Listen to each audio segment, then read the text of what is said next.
Hey friends, welcome back to my channel, or welcome if you are new. My name is Kay. I'm a professional home organizer, and I am here to inspire you to live a more organized life. Now, I don't know why I haven't made this video before. I've been making home organizing videos since 2016, I think, or 2017, and I have not made a video specifically for creative people or musicians when I am in fact a musician, and I feel like it's overdue. If you've never seen me before, in addition to my home organizing business, I'm actually a working professional musician here in the Boston area. I have been studying singing and piano since I was 9 or 10 years old, and I came to Boston to go to music school, and I graduated with a master's in music, and I am working around and singing around Boston, and I have some very important tips about staying organized as a musician. I feel like staying organized is a good trait for any creative person, even though we think of creative people as, I think, systematically disorganized. Whether you are a filmmaker, a poet, a dancer, a sculptor, a musician, or whatever other creative career or creative hobby you may have, you may think that creative people are not inherently organized, or that being creative means you have to be disorganized to be creative.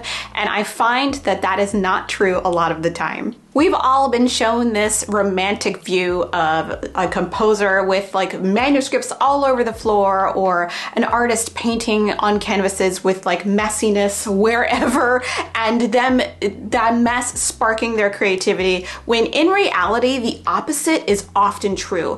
Messy spaces can really kill creativity. It can cause you to procrastinate. It can stress you out. So we're going to talk today about keeping your creative space neat, how you can stay organized, and how you can use some of your creativity to an advantage. So I'm filming this video in my office today, which is also my practice room and the area where I stream in. So this space serves many, many purposes. And the first thing you can do to serve yourself as a creative person, whether you're a professional creative person or if it's like just a hobby that you have that you are just feeling good about, is to keep your space clutter-free and neat and tidy to spark those creative juices. I really want to encourage you, if you do something like write or paint or draw, to keep your desk space pretty neat and organized. Now, studies have shown that there is a small amount of clutter that can be beneficial for creative people, that maybe inspires them a little bit, like they can have a little bit of a messy desk and it's actually helping rather than hurting,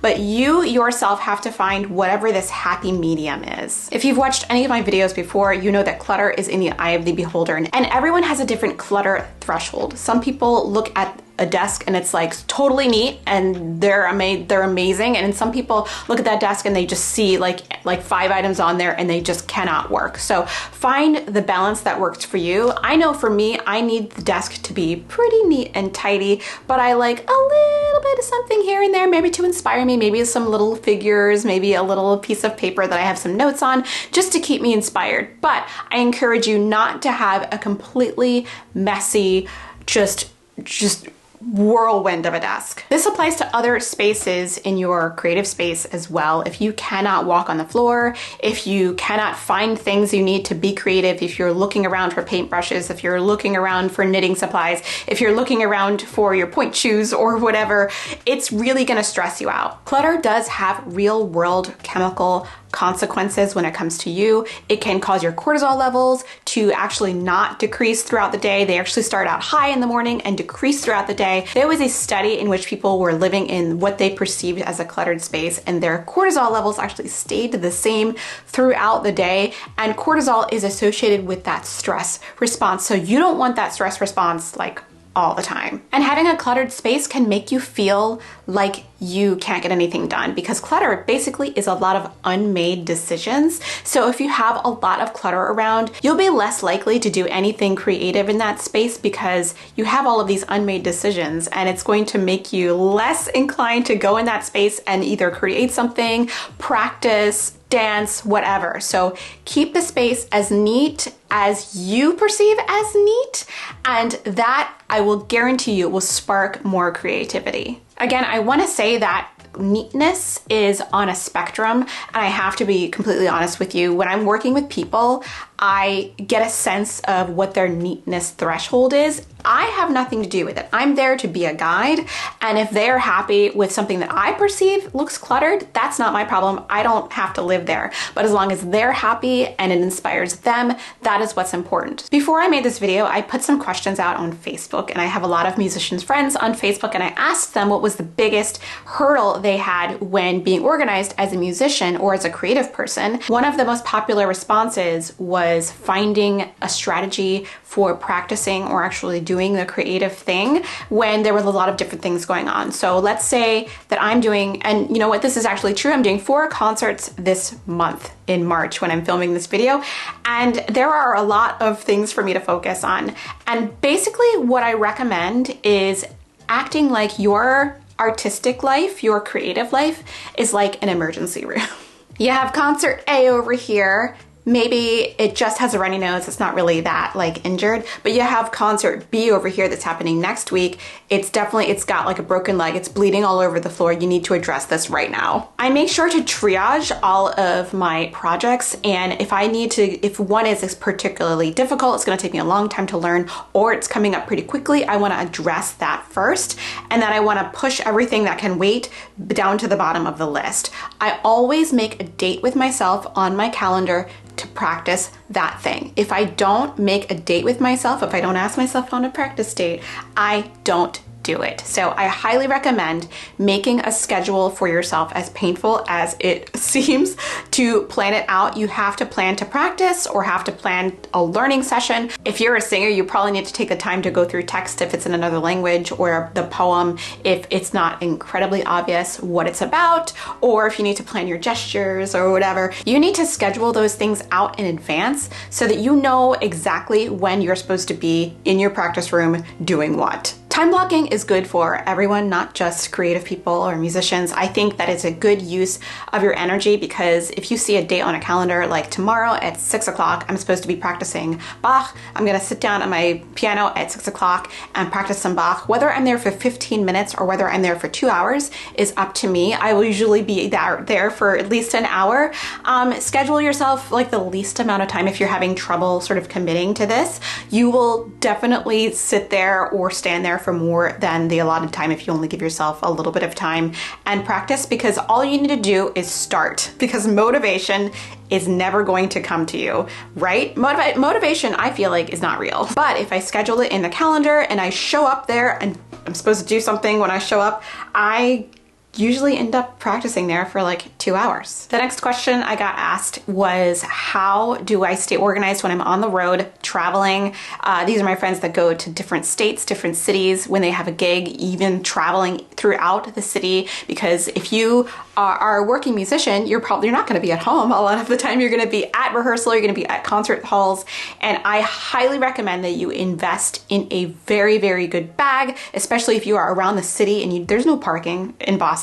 I don't know if you know, but there's no parking. So a lot of the time you're on the train, on the bus, and you want a really good bag. And that's where today's sponsor comes in, Nomad Lane. When Nomad Lane reached out to me, I was so excited because I am a backpack girl. I am around the city all the time, walking around. I have my church gig in the weekends, I've got rehearsals during the week, and I need to walk around with my arms free. When they let me try the Ikigai Slim backpack, I fell in love. The Ikigai backpack is an essential companion for the modern professional. It's engineered for comfort, organization, and sleekness, making every moment on the go truly efficient and stress-free. It features memory foam straps and a mesh panel, wide opening and effortless organization, padded laptop and tablet compartments. It fits up to a 16-inch MacBook Pro. So if your vibes are going into a coffee shop and writing for like 3 hours, we got you. It has no slack straps, an external water bottle holder, which is important for me, the singer, who needs the water bottle holder, and amazing other features that make it the best backpack I can think of to go to rehearsals with. Let's cut to past K, packing for a rehearsal. You'll see what I take with me to stay organized and stress-free on rehearsal days, and maybe you'll see a little bit of the rehearsal. It was not a great singing day. Let's go to past K. Hello. Okay, so I have rehearsal in just a little while, so we're gonna pack. So of course, the first thing that keeps me organized as a musician is my sheet music. I do like looking at paper scores, but I find that I'm doing so many different things all the time every week. I don't wanna have to grab one score and then like forget another one for another rehearsal and I'm out. So everything I have like working presently is in this iPad, and I found it super, super valuable. The backpack has a little padded compartment for your laptop. I'm gonna slide this into the padded pocket there, and I still have room on the side for other things. So in the little pocket side part of the back, I'm gonna put the charger for the iPad. This is actually a charger for Nintendo Switch that I bought a long time ago. It says Nintendo Switch on it, but again, it's USB-C, so it works for iPad. So I'm just gonna shove that in there just in case I never need to charge the iPad at rehearsal, even if I'm there for like 5-6 hours. It's got enough juice, but you never know. I just, you wanna be prepared. If I'm trying to memorize something, the best thing I can do for myself in 2024, even though we have tablets, computers, iPads, iPhones, all that, is to write it out. Write out the text. So I have these written out texts to my songs. They're in French, and I don't speak fluent French, and I need help. I'm gonna slip that in just in case we have to read it out loud without the music. And since we're creating content on the go, I have this really cool tripod for your iPhone. And this front pocket has all kinds of little individual pockets, even one big one down here. So I'm gonna stick this iPhone charger right there, along with my glasses. I don't always need my glasses because I just need them for distance, but I like to have the case so I can put them away. Just a couple of toiletries, hand lotion, powder, lip color, that stuff. We'll just shove that right in there. The only thing I'm gonna kind of have out is this is a nebulizer. If you're a singer, you might recognize this. This is the Vocal Mist. It delivers a really nice saline, like steam vapor to your vocal folds, and it's USB rechargeable, and it comes with this little saline containers. So you put the saline in the top right there, and then you turn it on, and then you can either breathe directly through here, or it comes with a little mouthpiece. This is incredibly valuable and so helpful if you are like having trouble getting warm. This can help hydrate you a little bit, or hydrate your vocal folds a little bit. It's really useful. We're gonna take a tea with us because that's what we do. The greatest thing about this backpack is that it's got a little pocket for the drinks, but it's hidden. Like, it's zipped up. You can't tell. It's got a little slim profile, but then there you go. You can put your drink in there. And lastly, in the front pocket, I'm just gonna stick my AirPods. These are, useful. I love my AirPods. And we are ready to go sing. Let's do this.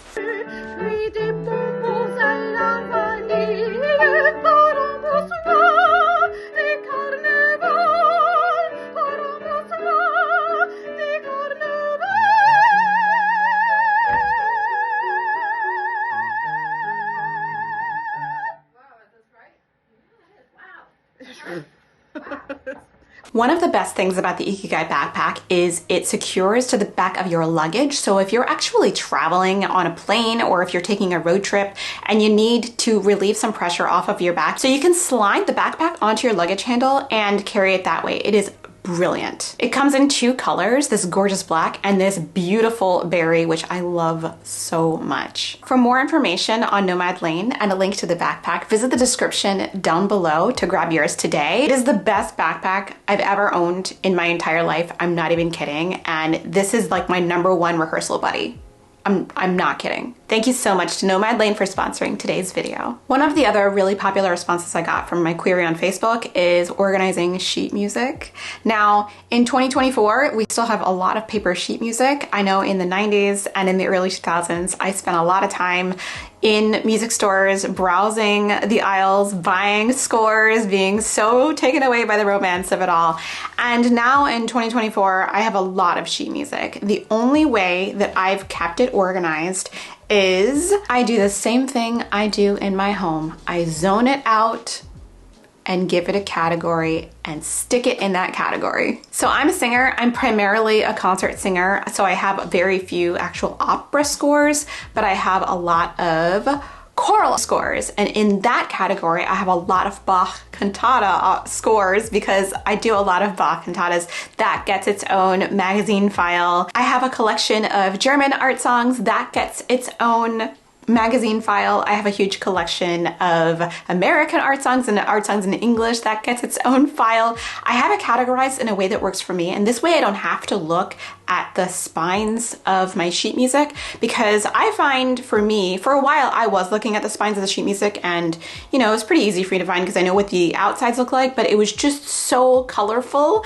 that I wanted to have it look a little more muted for my office, and these magazine files have worked amazing for me. I'm not gonna super recommend them because I do find that they're a little bit flimsy, but they look really cute. They were kind of inexpensive, so I will link them down below. I recommend that you invest in magazine files that they're not so flimsy, because every time I take one off the shelf, the bottom tends to fall out. So I think eventually I'm gonna replace these with ones that are better, or I guess I can glue them, but I love this system. It has been a lifesaver.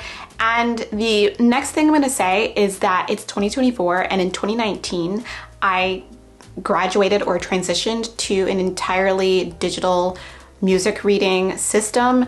I use my iPad Pro and with an Apple Pencil and an app called Fourscore, and it has been a complete game changer. Normally when I get music nowadays, it's via email and I get a PDF file of the score, and it has been a complete game changer to have all of my projects for all of my concerts or gigs or things I'm learning all in one place. I can make playlists with Fourscore, and you know, whenever I show up at a gig or a rehearsal, I'm like, I just click a couple buttons and I'm there, and I have all the music I need for that gig. That keeps me from getting absolutely discombobulated when I'm trying to leave the house in a hurry and I want to grab a score. Oh my gosh, which one is it? I'm gonna grab this one. It might look like another one. There might be some sheets missing from it. I don't want to take that chance anymore. I have transitioned completely to using my iPad Pro. It has been, I highly recommend it. If you're worried about the battery life of the iPad Pro, do not worry. It is so good, and I have never had a battery actually completely drain on me during a concert. I do carry a spare battery just in case that happens, but that has never ever happened. And it does take some adjustment for your eye to learn to read from a digital score, but after you make the adjustments, it might be a little uncomfortable at first. You will never want to go back. And if anyone gives me sheet music that's physical sheet music, I will go ahead and scan the entire thing and put it in Fourscore just so I have it. And it's the most wonderful thing I can recommend. That's the number one thing that's keeping me organized in 2024 as a musician. Fourscore is amazing. You can make annotations in the score, you can highlight, you can do all kinds of things. You can even play pitches if you are completely lost, which I did last night. You can take recordings. It is just a bomb piece of software. The last tip I have to stay organized is to take advantage of 2024 when I'm filming this technology. It is the future, and we all have smart devices. I always recommend that no matter what you do, to make those smart devices your personal assistant. If you take advantage of Google Calendar, iCalendar, whatever calendar is part of your ecosystem, make that your digital assistant. When I have a rehearsal, I write it down. I write down the location. It tells me when to leave, how much traffic there is, what way I need to go, if there's parking or not. Make sure that you take advantage of that technology. Back in the day, we didn't have that, so take advantage of that now. There's nothing more unprofessional than showing up to a rehearsal late. Showing up to a rehearsal late makes you look like you don't care about everybody, and it makes you look irresponsible, and it's disrespectful to everybody in the ensemble, or if it's just you and another person, it doesn't respect their time. So I think the best thing you can do as a musician, as a creative individual, is to show up on time and to make your digital device your personal assistant. If you need to meet a deadline, if you need to send someone a reply to an email, if you need to sign a contract, you need to remind yourself to do that in the future if you're not gonna do it right now. That is the best thing I could have done for myself. Sometimes I will let text messages go unanswered for days because I didn't remind myself to answer them, and that is not very polite to do as a professional creative person to another professional creative person. So use your digital device to your advantage. Those are my main tips on staying organized as a creative person. Let me know down in the comment below, if you watch this video and you're a creative person, what is your creative outlet? I want to know. Are you a singer? Are you a dancer? Are you an artist? Are you a writer? Are you a filmmaker? Let me know. I am always curious to meet other creative people on the internet and how they organize their lives. Another big thank you to Nomad Lane for sponsoring today's video. If you are interested in the backpack and other things that Nomad Lane has to offer, they have amazing products for traveling and musicians and other professionals on the go. Visit the link in the description down below. All right, I hope you stay creative and organized out there so you can get your best work done. All right, thanks for watching.